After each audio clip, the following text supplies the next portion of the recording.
골목길 구석에 자리 잡은 청춘 떡볶이는 겉보기에 화려하지 않은 외관이었지만 언제나 학생들과 어르신들이 줄을 서는 동네 맛집이었습니다.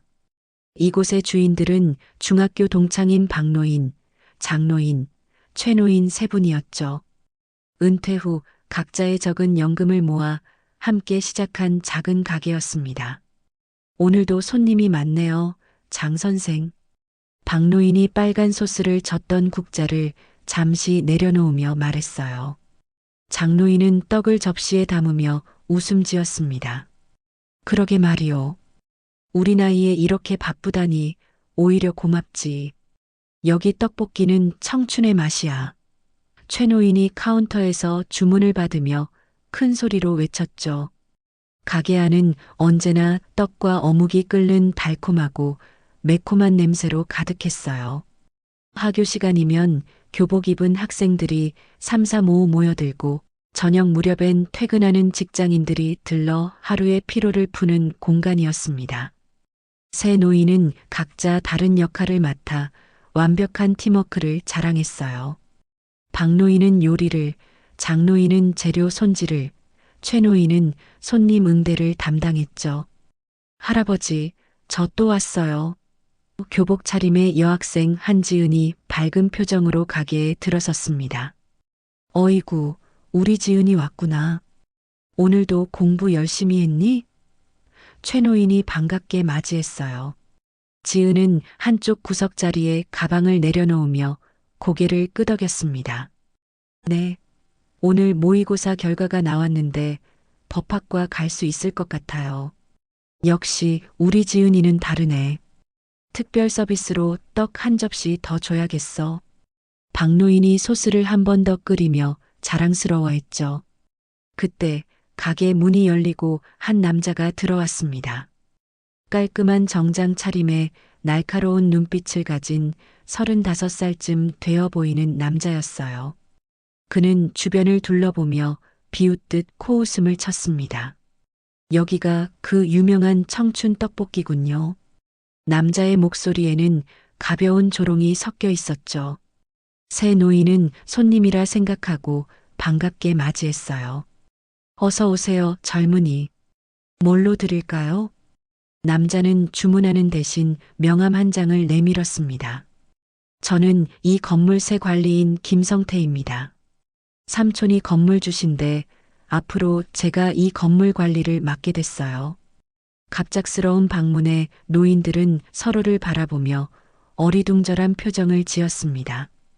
지은은 자리에서 고개를 들어 그 남자를 주시했어요. 뭔가 분위기가 이상했습니다. 김성태는 가게 중앙에 서서 주변을 둘러보더니 서류 봉투를 꺼냈습니다. 이번에 이 건물에 프랜차이즈 치킨집이 들어올 예정입니다. 임대료도 3배는 더 받을 수 있고요. 박노인의 손에서 국자가 떨어질 뻔했어요. 갑자기 무슨 말씀이시죠? 저희는 계약 기간이 아직 남아 있는데. 그래서 제가 이걸 가져왔죠. 김성태는 두꺼운 서류 뭉치를 꺼내 테이블 위에 툭 내려놓았습니다. 계약 개정안입니다. 한 달 안에 나가셔야 해요. 장노인이 떨리는 손으로 안경을 꺼내 서류를 들여다봤어요. 이게 뭐지? 주요시설 관리 불이행으로 인한 계약 해지. 이에 신청 기간 3일. 이럴 수가. 무슨 말도 안 되는 소리요. 우리가 언제 시설 관리를 소홀히 했다는 거요? 최노인이 분노에 차 소리쳤죠. 김성태는 어깨를 으쓱했어요. 지난달 배수구 점검을 안 하셨더군요. 계약서 13조 6항에 명시된 내용이에요. 작은 글씨로 쓰여 있어서 못 보셨나 보네요. 지은은 조용히 자리에서 일어나 노인들 곁으로 다가갔어요. 눈에 띄지 않게 계약서 한 장을 휴대전화로 찍었습니다. 뭔가 이상했어요. 법을 공부하는 학생으로서 이런 식의 계약 해지가 정당할 리 없다는 직감이 들었죠. 한 달 안에 정리하시고 나가주세요. 아니면 강제 집행으로 들어갑니다. 김성태의 말은 마치 성고문처럼 차갑게 울렸습니다. 새 노인은 말문이 막혀 서로를 바라볼 뿐이었어요. 수십 년 친구로 지내며 함께 꿈꿔온 노후의 작은 행복이 무너지는 순간이었습니다. 우리 이제 그만둬야 하나? 박노인의 목소리가 떨렸어요. 손님들은 불편한 분위기에 하나둘 가게를 빠져나갔습니다. 지은만이 자리를 지키고 있었죠. 김성태가 나간 후 지은은 결심한 듯 노인들에게 다가갔어요. 할아버지들, 걱정 마세요. 제가 도와드릴게요. 장노인이 쓸쓸하게 웃었습니다. 고맙지만 지은아, 이건 어른들의 일이야. 넌 공부나 열심히 해. 아니에요. 제가 법을 공부하는 이유가 이런 부당한 일을 바로잡기 위해서예요. 이 계약서 제 삼촌에게 보여드려도 될까요? 삼촌이 변호사거든요. 새 노인은 지은의 진지한 표정을 보며 희미한 희망을 느꼈습니다. 평소 똑똑하고 성실하다고 생각했던 단골 손님이 이렇게 든든한 지원군이 될 줄은 몰랐죠. 그래도 될까? 우리가 어린 학생에게 도움을 청하다니. 최 노인이 망설였어요. 지은은 결연한 표정으로 고개를 끄덕였습니다. 걱정 마세요. 정의는 나이를 따지지 않아요. 삼촌, 이거 좀 봐줘요. 지은은 저녁 식탁에 앉은 한민호 앞에 휴대전화를 내밀었습니다. 우리 동네 청춘 떡볶이 할아버지들이 부당하게 쫓겨날 위기에 처했어요. 민호는 지은의 전화를 받아들며 한숨을 내쉬었죠. 지은아, 내가 너한테 말했잖니. 법률 문제는 실전과 교과서가 달라. 실제 세상은 이론처럼 깔끔하게 해결되지 않아. 알아요. 하지만 삼촌, 이건 정말 부당해요. 사진 좀 넘겨봐요. 민호는 마지못해 사진을 넘겨보다가 표정이 굳었습니다. 그의 눈이 휴대전화 화면을 빠르게 훑었어요. 이건 완전 위법이야. 무지한 사람을 상대로 장난친 거지. 지은의 눈이 반짝였습니다. 그렇죠? 저도 그렇게 생각했어요. 상가임대차 보호법을 배웠는데 이런 식으로 갑자기 계약을 해지할 수 없잖아요. 맞아.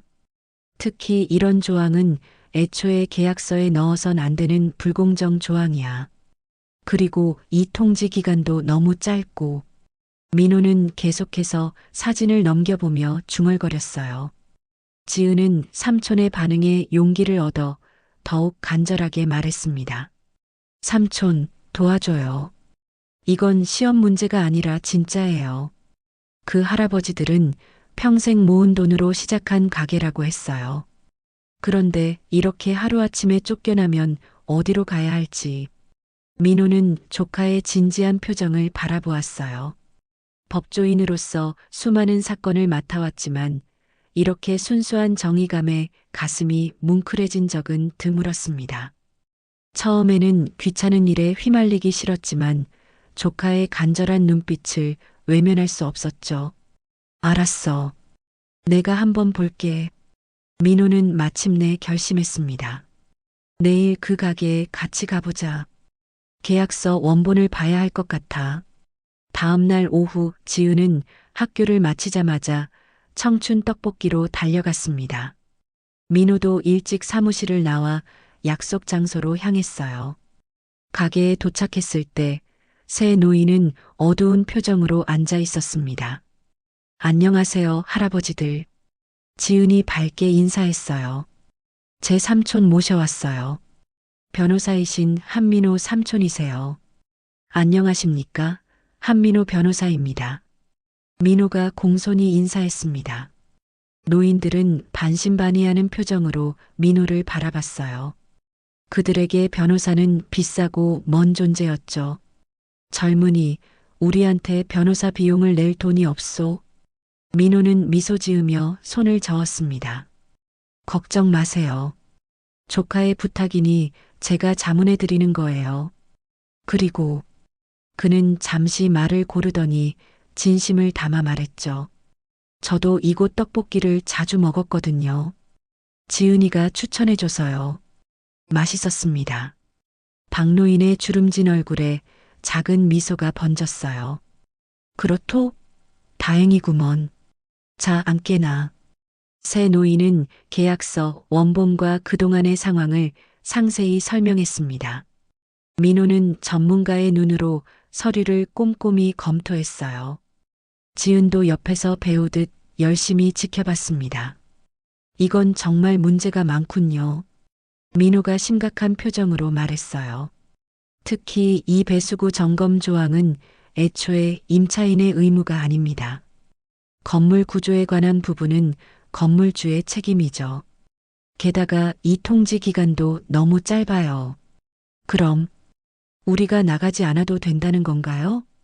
장로인이 희망을 품고 물었습니다. 민호는 고개를 끄덕였어요.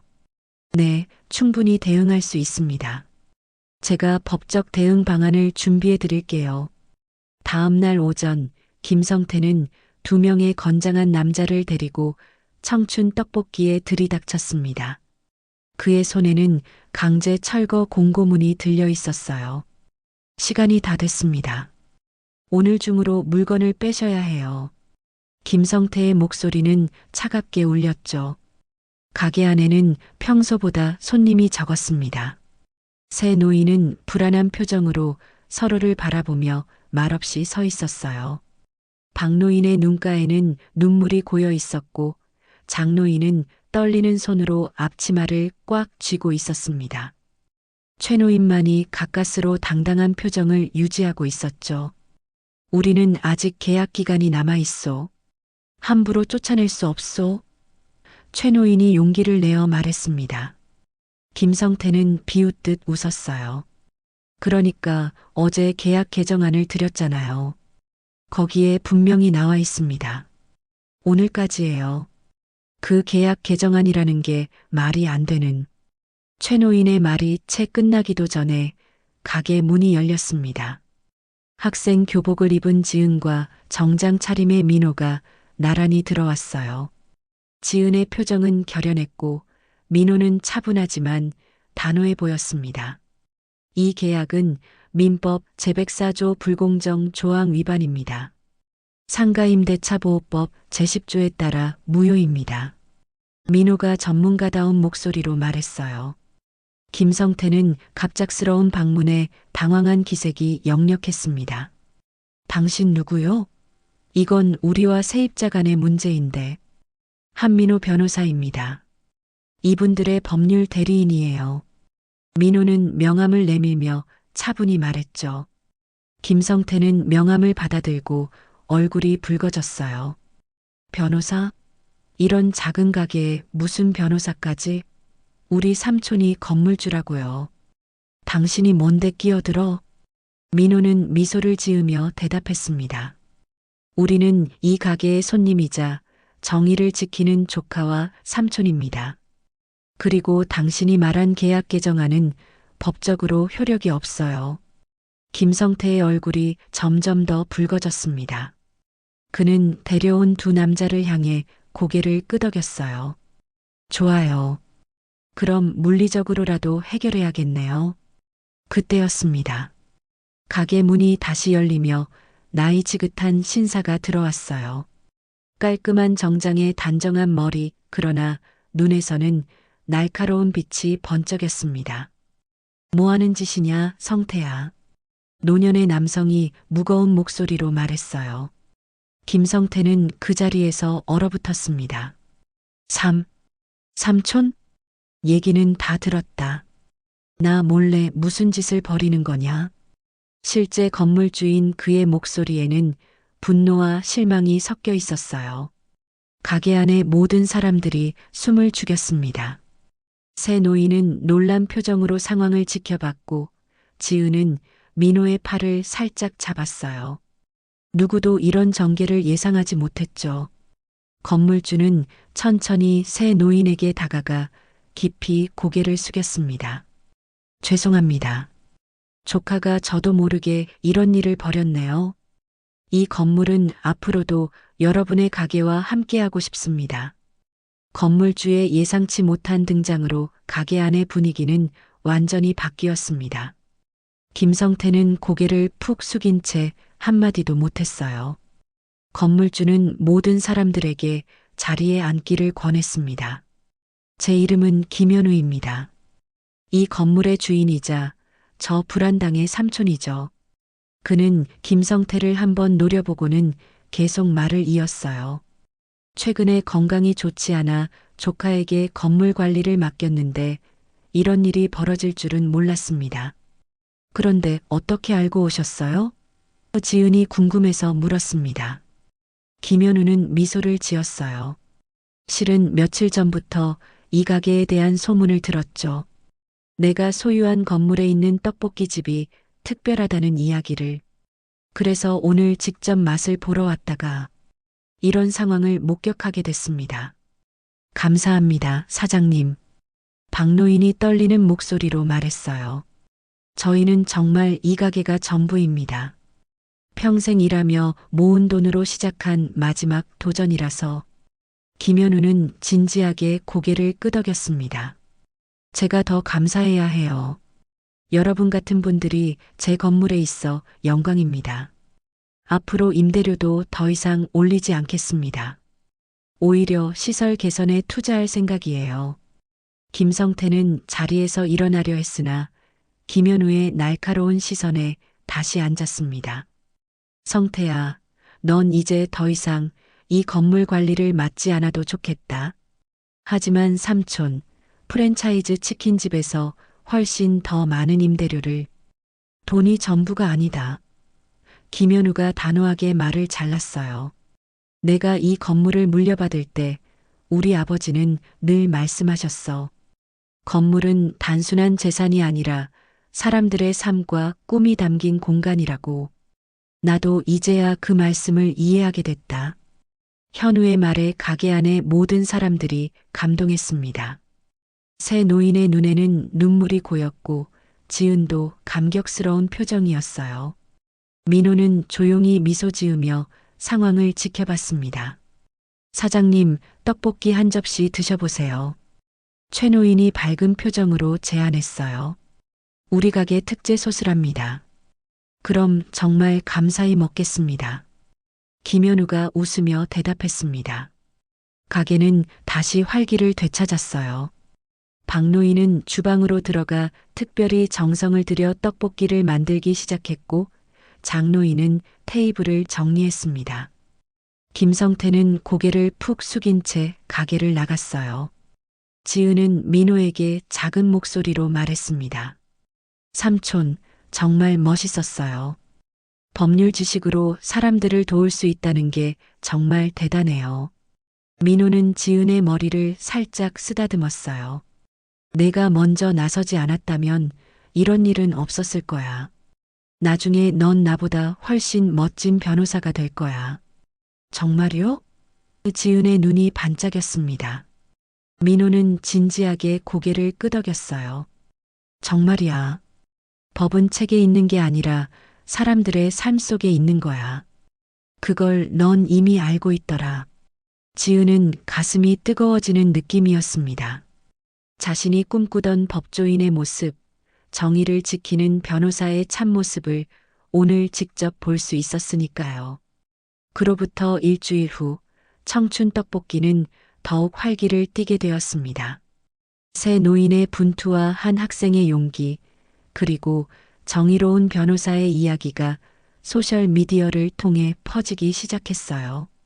떡볶이집 할아버지와 정의로운 여학생 이야기라는 제목으로 여러 커뮤니티에 공유되었죠. 손님이 부쩍 늘었네요.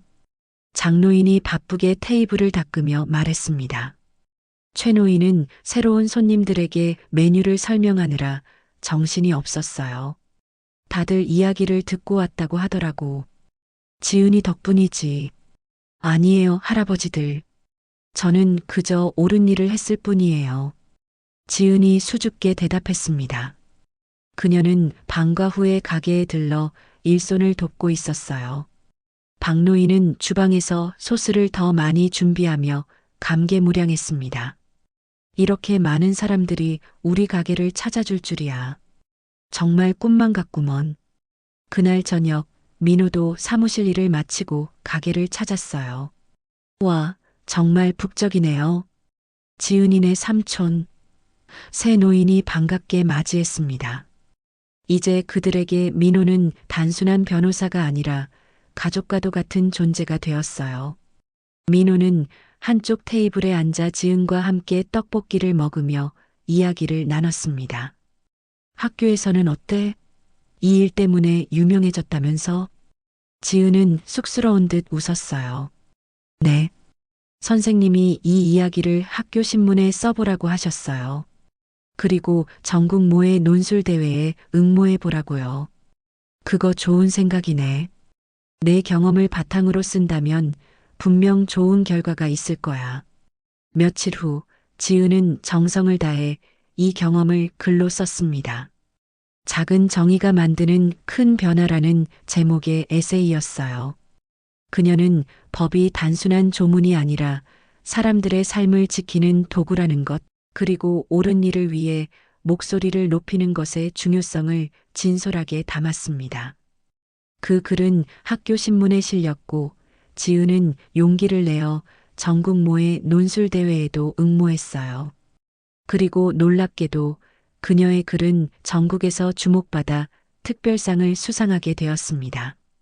지은아, 축하한다. 민호가 수상 소식을 듣고 전화했어요. 삼촌 덕분이에요. 정말 감사해요. 지은의 목소리에는 기쁨이 가득했습니다. 내 덕분이 아니야. 내가 먼저 용기를 냈기 때문이지. 사실 내가 너에게 고마워해야 해. 민호의 목소리가 진지해졌어요. 무슨 말씀이세요? 나에게는 그냥 지나칠 수도 있는 일이었어. 바쁘다는 핑계로. 하지만 옳은 일을 위해 열심히 공부하는 조카 앞에서 그런 모습을 보일 수는 없었지. 내가 나를 더 나은 변호사로 만들어줬어. 그 말에 지은은 뭉클해졌습니다. 그녀에게 이번 경험은 단순한 에피소드가 아니라 삶의 방향을 더욱 확고히 하는 소중한 전환점이 되었어요. 여름이 지나고 가을이 깊어가는 어느 날 청춘 떡볶이에는 특별한 손님들이 찾아왔습니다. 지역 신문사의 기자들이었어요. 그들은 우리 동네 숨은 영웅 시리즈의 일환으로 새 노인과 지은, 그리고 민호의 이야기를 취재하러 왔다고 했습니다. 저희는 영웅이 아닙니다. 그저 옳은 일을 했을 뿐이에요. 민호가 겸손하게 말했어요. 기자는 미소 지으며 질문을 이어갔습니다. 하지만 이 사례가 지역사회에 큰 영감을 주고 있습니다. 특히 요즘처럼 상업적 이익만 추구하는 시대에 이런 이야기가 주는 의미는 매우 크죠. 인터뷰는 화기애애한 분위기에서 진행되었어요. 새 노인은 자신들의 오랜 우정과 떡볶이집을 시작하게 된 계기를, 지은은 처음 이 문제에 관심을 갖게 된 이유를, 민호는 법률 전문가로서 이런 부당한 상황에 맞서는 방법을 설명했습니다. 저는 이번 일을 통해 큰 깨달음을 얻었어요. 지은이 진지하게 말했습니다. 법은 단순히 책 속에 있는 것이 아니라 우리 일상에서 정의를 지키는 도구라는 것을요. 인터뷰 기사는 다음 주 신문에 크게 실렸고 이 이야기는 더 많은 사람들에게 퍼져나갔어요. 특히 지은의 모의 논술대회 수상 소식과 함께 실리면서 그녀는 학교에서 작은 유명 인사가 되었습니다. 지은아, 너 정말 대단하다. 학교 친구들이 부러움의 눈길로 말했어요. 하지만 지은에게 가장 큰 보람은 따로 있었습니다. 법대 진학을 준비하는 그녀에게 이번 경험은 단순한 스펙이 아니라 진정한 사명감을 심어주었어요. 그녀는 더욱 열심히 공부했고 틈틈이 청춘 떡볶이에 들러 새 노인을 돕고 법률 상담 봉사 활동도 시작했습니다. 한편 김현우 건물주는 약속대로 건물 시설을 개선해 주었어요. 낡은 화장실은 새 것으로 교체되었고 가게 외관도 새롭게 단장했습니다. 하지만 청춘 떡볶이라는 소박하고 정겨운 간판은 그대로 남겨두었죠. 우리 가게가 이렇게 변할 줄이야. 박노인이 감격스러워했어요. 장노인도 기쁨을 감추지 못했습니다. 그러게 말이오. 평생 친구로 지내더니 노년에 이런 행복까지 함께하게 되다니. 최 노인은 더욱 활기차게 손님을 맞이했어요. 이제 우리 청춘 떡볶이는 단순한 가게가 아니라 희망의 상징이 되었소. 민호는 바쁜 일정 속에서도 자주 가게를 찾았습니다. 그는 이곳에서 진정한 법조인의 의미를 다시 한번 되새기게 되었다고 했어요. 때로는 거창한 사건보다 이렇게 작지만 의미 있는 정의가 더 큰 가치를 지닌다는 것을. 이 떡볶이 정말 맛있네요. 민호가 어느 날 감탄했습니다. 박노인이 웃으며 대답했어요. 그러게 말이오. 우리 떡볶이는 청춘의 맛이라니까. 그 말에 가게 안의 모든 사람들이 웃음을 터뜨렸습니다. 청춘은 나이가 아니라 마음가짐이라는 것을 새 노인의 모습을 통해 모두가 배우고 있었어요. 가을이 깊어가는 어느 주말, 청춘 떡볶이에는 특별한 모임이 열렸습니다. 새 노인이 지은과 민호를 초대한 감사 파티였어요. 평소보다 일찍 가게 문을 닫고 그들만의 작은 잔치를 준비했습니다. 오늘은 특별히 우리가 직접 요리해 드리겠습니다. 박노인이 앞치마를 두르며 말했어요. 테이블 위에는 떡볶이뿐만 아니라 다양한 음식들이 놓였습니다. 장노인이 고향에서 배운 특별 요리, 최 노인이 젊은 시절 즐겨 만들었다는 안주까지. 새 노인의 인생이 담긴 맛의 향연이었어요. 정말 감사합니다, 할아버지들. 지은이 감동한 표정으로 말했습니다. 민호도 고개를 숙여 인사했어요. 저는 별로 한 것도 없는데. 무슨 말씀이오? 자네들 덕분에 우리 가게가 살았잖소. 최 노인이 술잔을 들어 올렸습니다. 건배. 그들은 즐겁게 식사를 하며 그간의 이야기를 나눴어요. 지은은 학교에서 있었던 일들을, 민호는 최근 맡은 사건 중 흥미로운 것들을 이야기했습니다. 새 노인은 각자의 젊은 시절 추억을 들려주었어요. 그러고 보니 우리 셋이 처음 만난 것도 중학교 떡볶이 가게 앞이었지. 박노인이 추억에 잠겨 말했습니다. 장노인이 고개를 끄덕였어요. 맞아요. 그때 우리 모두 떡볶이를 좋아했었지. 나중에 우리가 떡볶이집을 열게 될 줄이야. 최 노인이 웃으며 말했습니다. 지은은 눈을 반짝이며 물었어요. 그래서 가게 이름이 청춘 떡볶이가 된 거군요. 그렇지. 박노인이 활짝 웃었습니다. 우리의 청춘이 담긴 맛, 그리고 먹는 사람들에게도 청춘의 기운을 나눠주고 싶었거든. 밤이 깊어갈수록 이야기는 더욱 풍성해졌어요. 새 노인은 평생을 함께한 우정의 비결을, 민호는 법조인으로서 겪은 보람찬 순간들을, 지은은 미래의 꿈에 대해 이야기했습니다. 가게 안은 웃음소리와 훈훈한 정이 가득했죠. 사실 나는 처음에 조카의 부탁을 들었을 때 내키지 않았어요. 민호가 문득 고백했습니다. 바쁘다는 핑계로 피하려고 했었죠. 그랬었군요. 최 노인이 놀란 표정으로 말했어요. 민호는 부끄러운 듯 고개를 숙였습니다. 네, 하지만 지은이의 진심 어린 눈빛을 보니 법을 공부하는 이유가 무엇인지 다시 생각하게 됐어요. 이런 작은 정의를 위해서였죠. 작은 정의라. 장노인이 감동한 표정으로 중얼거렸습니다. 우리에겐 결코 작지 않았소. 평생의 꿈이자 마지막 도전이었으니까. 대화는 자연스럽게 정의와 용기의 의미로 이어졌어요. 그들은 각자의 삶에서 맞닥뜨린 어려움과 그것을 극복했던 순간들을 나누었습니다. 저는 이번 일을 통해 깨달았어요. 지은이 진지한 표정으로 말했습니다. 정의란 거창한 것이 아니라 눈앞의 부당함에 목소리를 내는 작은 용기에서 시작된다는 것을요. 민호는 조카의 말에 깊이 공감했어요. 맞아. 법은 결국 사람을 위한 것이니까. 책 속의 지식이 아니라 사람들의 삶을 지키는 실천이 중요하지. 밤이 더욱 깊어갔지만 아무도 자리를 뜨고 싶어 하지 않았습니다. 이 특별한 인연, 우연히 맺어진 그들의 관계가 너무나 소중하게 느껴졌기 때문이었죠. 우리 가게는 앞으로도 계속되겠지요? 박노인이 문득 먼 곳을 바라보며 물었어요. 물론이죠. 지은이 확신에 찬 목소리로 대답했습니다. 저도 법대에 가서 더 공부하고 종종 와서 도울게요. 민호도 고개를 끄덕였어요. 저도 계속 찾아올게요. 이곳의 떡볶이는 법정에서 지친 마음을 달래주는 최고의 위로니까요. 밤이 깊어 파티가 끝날 무렵 그들은 가게 앞 골목길로 나왔습니다. 가을밤 하늘에는 별이 총총히 빛나고 있었어요. 지은은 멀리 보이는 별들을 바라보며 무언가 생각에 잠겼습니다. 무슨 생각을 그렇게 해? 민호가 물었어요.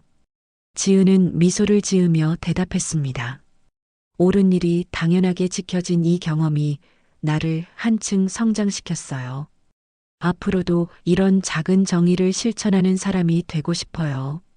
그녀의 말에 모두가 공감의 눈빛을 주고받았습니다. 새 노인은 지은의 어깨를 토닥이며 앞날을 축복했고 민호는 조카의 결연한 표정에서 미래의 희망을 보았어요.